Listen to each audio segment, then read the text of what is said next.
Então, mas a pessoa realizada, ela não vai sentir inveja, você concorda? Agora, você, por exemplo, minha realização é meu café e meus gatos, beleza. Isso te importa, café e gato. Se você tá bem com seu café e com seus gatos, você não vai invejar a vida do coleguinha. Agora, você pode invejar o vizinho que tem mais gato que você, ou que o café dele é mais gostoso. O que eu quero dizer é que o fato da gente estar bem com a nossa própria vida, e vou falar isso de um lugar de muita vulnerabilidade, porque antes, quando pulsava uma coisa que eu ainda não consegui me prover e eu via outra pessoa se entregando, eu meio que dava o nome a isso de admiração, e não que não seja, tá? Mas hoje eu tenho muita facilidade de falar, nossa, que inveja de fulano, porque conseguiu isso eu ainda não consegui fazer. Mas não existe um desejo de descredibilizar a jornada de fulano, muito pelo contrário, eu pego pra me inspirar, falo, o que fulano fez que eu ainda não fiz? Então, pode ser em coisas profissionais ou em coisas pessoais, todas as vezes que eu vejo alguém conquistando alguma coisa que eu gostaria e eu ainda não consegui me prover, eu chamo isso de inveja, eu dou o nome certo. E eu acho que é isso que as pessoas têm muita dificuldade de fazer. Porque assim, se eu falar que eu senti inveja, qual que é o medo de todo mundo? Poxa, se eu falar assim, nossa, eu tô com inveja de fulana, você viu que ela, sei lá, fez essa viagem que eu ainda não consegui me fazer, porque essa viagem é muito cara, porque é muito longe, eu não tenho filhos, eu não consigo, qualquer circunstância que seja. Vamos pegar a viagem como, não, que inveja dessa viagem que fulano fez.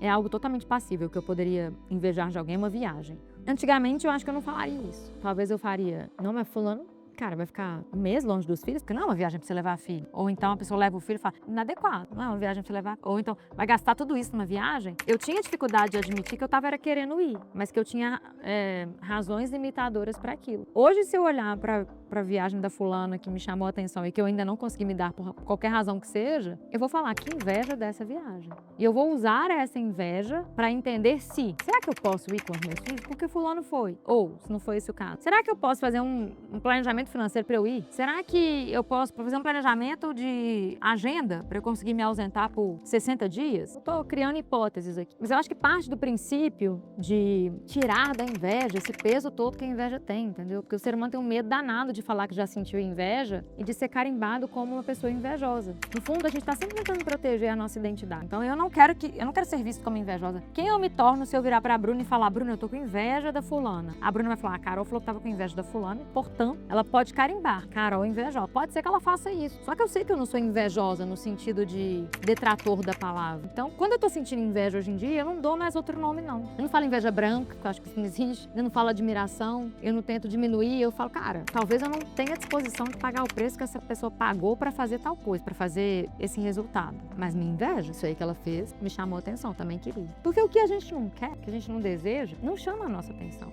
Teve um caso recente que a gente foi esquiar agora em Courchevel. E aí, Courchevel é um lugar conhecido por muita ostentação. E eu recebi várias mensagens, mas, gente, não foi uma, nem duas, nem três, mas várias, falando assim, nossa, esse lugar não combina com você. Você combina com Samory, você combina com lugares mais discretos, porque esse lugar é pura ostentação. E eu fiquei pensando o que leva a pessoa lá da casa dela, talvez nunca tenha ido a Courchevel, nunca sabe como é que é o lugar, ela só tá vendo das redes, a escrever uma mensagem dessa. Por que a pessoa se incomoda tanto com a outra pessoa, que no caso não sou eu, não é meu perfil ostentar, mas beleza, tem muita gente que vai pra Courchevel ostentar? Tem. Mas por que a pessoa que tá na casa dela, ela grava um vídeo sobre isso, ou ela manda uma mensagem pra uma outra pessoa sobre isso? Por que incomoda tanto a ostentação que o coleguinha faz? Porque pra mim é tão mais simples, é assim, eu vou para Courchevel. Eu não quero ostentar. Eu não gosto de balada. Lá tem muita balada. Posso ir embora do restaurante quando a balada começar e posso escolher não ostentar. Sim, acabou a conversa. Mas fulano tá ostentando. Mas o que eu tenho a ver com isso? Em que isso muda a minha viagem? Posso viver a minha própria vida sem ter que gastar minha energia com isso. Então, toda vez que existe um gasto de energia desse jeito com a vida do outro, a mim cheira como eu também gostaria de estar lá, já que eu não posso, deixa eu criticar quem está. Porque se a gente está em paz com a maneira que a gente está vivendo, dificilmente a gente vai gastar a nossa preciosa energia criticando a maneira que o outro está vivendo. Sabe por quê? Tem tanta coisa para resolver na minha vida. Eu tenho tanta coisa que eu quero melhorar em mim. Eu tenho tanto mais para conquistar de coisas que pulsam, de melhorias pessoais.